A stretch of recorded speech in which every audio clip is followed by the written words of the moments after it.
महाराष्ट्रातील प्रत्येक जिल्ह्याची एक वेगळी खाद्यसंस्कृती आहे आणि सोलापूर म्हटलं की डोळ्यांसमोर येते ती म्हणजे इथली झणझणीत चव.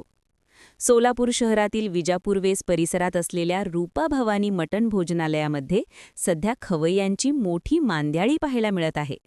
विशेषतः मटण आणि चिकनपासून तयार होणाऱ्या शीख कढईसाठी या ठिकाणी खवय्ये लांबून येत आहेत. किसन कांबळे यांचा हा प्रवास सोपा नव्हता. वयाच्या अवघ्या 13व्या वर्षापासून त्यांनी बोकडाच्या मटणापासून आणि चिकनपासून शीख कढई बनवण्याचं कसब आत्मसात केले. आज गेल्या 40 ते 45 वर्षांपासून ते आपल्या भोजनालयाचा हा पारंपरिक वारसा समर्थपणे पुढे नेत आहेत. विशेष म्हणजे कांबळे यांची ही तिसरी पिढी या व्यवसायात असून त्यांनी आपली चव आणि गुणवत्ता आजही टिकवून ठेवली आहे. मी लहानपासून चालूच्या धंद्यामध्ये. माझं नाव किसन धरम कांबळे. कुठला व्यवसाय आहे? काय बनवलं ते मटन सीख, मटन कढई, चिकन सीख, मासा सीख, फक्त बडे मोठा छोटा समजा करतो. किती वर्षापासून करतो वयाचं? आता मी लहानपासून आहे बघा धंद्यामध्ये. आता तिसरी पिढी चालू आहे. कसे तर बनवण्याचे? बनवायचे रेट 280 रुपये केजी 1 किलोला.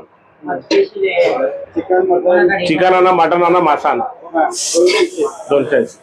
सोबत काय काय मिळतं पाहिजे आपल्याला? इथं बघा तुम्ही मला कडक भाकरी, नरम भाकरी, जिरा राईस, साधा राईस. किती दररोज किती ते गिराकवर असतंय. अंदाज जास्त कमी होत आहे 40-50 किलो तर जात आहे.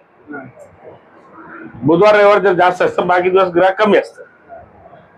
किती तास लागते एक शिकारी तयार होण्यास? अर्धा तास लागतं. शिजायला अर्धा तास लागतं.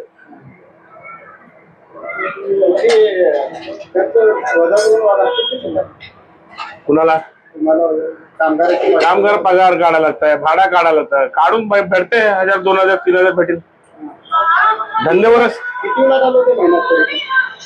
बघा कामगार म्हणलं तर 4-5 कामगार आहे, तिला 500 पगार आहे. 4-5 हजार काढून आम्हाला पण भेटते, 2-3 हजार रुपये भेटते. माल मस्त एवढा हिशोब केलो, निश्चित किती झाला? अंगोडा छाप.